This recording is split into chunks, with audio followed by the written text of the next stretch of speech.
ખબરોમાં બન્યા રહેવા માટે બેલ આઇકોન દબાવો અને એબીપી અસ્મિતાને સબસ્ક્રાઇબ કરો।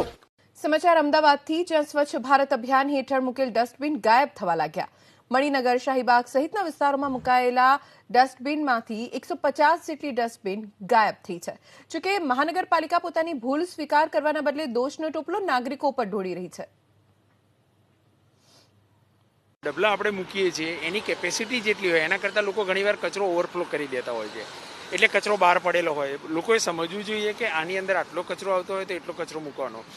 કચરાના ડબલામાં જે કચરો ના આવતો એવો કચરો પણ નાખવા માટે લોકો પ્રયત્ન કરતા હોય છે। મોટું બોક્સ હોય, આખું અંદર અડધું ઉપરથી વારી નાખે અને પછી કચરાના ડબલામાં ઘાલવાનો પ્રયત્ન કરે, એટલે એ અમદાવાદ શહેરમાં સ્વચ્છતાનો ક્રમાંક શા માટે પાછળ ધકેલાઈ રહ્યો છે તેની પાછળનું કોઈ મુખ્ય કારણ હોય તો તે છે અમદાવાદ શહેરમાં મૂકવામાં આવેલી લીલી અને ભૂરા કલરની ડસ્ટબિન।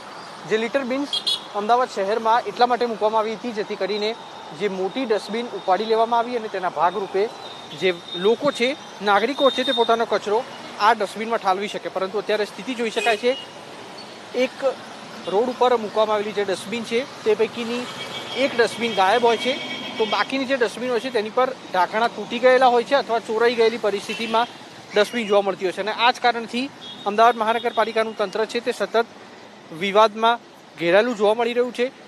પૂર્વ મ્યુનિસિપલ કમિશનર વિજય નેહરા જ્યારે અમદાવાદ શહેરમાં કાર્યરત હતા તે વખતે તેમણે આ પ્રોજેક્ટ અમલી બનાવ્યો હતો અને અત્યારે એક વર્ષની અંદર આની સ્થિતિ જોઈ શકાય છે કે જે લિટર બિન્સ છે તે પૈકી મોટાભાગના સ્થળો ઉપર 1 લિટર બિન જોવા મળી રહી છે, તો અન્ય સ્થળો પર ક્યાંક 2 લિટર બિન પણ જોવા નથી મળી રહી। હાલ મણિનગરનો આ વિસ્તાર છે અને આસપાસના જે લોકો છે તે અહીંયા આગળ કચરો કેવી રીતે નાખે તે પણ એક મૂંઝવતો સવાલ છે। અને તેના કારણે થઈને અમદાવાદ શહેરમાં સ્વચ્છતા સર્વેક્ષણ જે સમયાંતરે પાછું જઈ રહ્યું છે તેની પાછળનું કોઈ મુખ્ય કારણ હોય તો તે છે આ લિટર બિન્સ।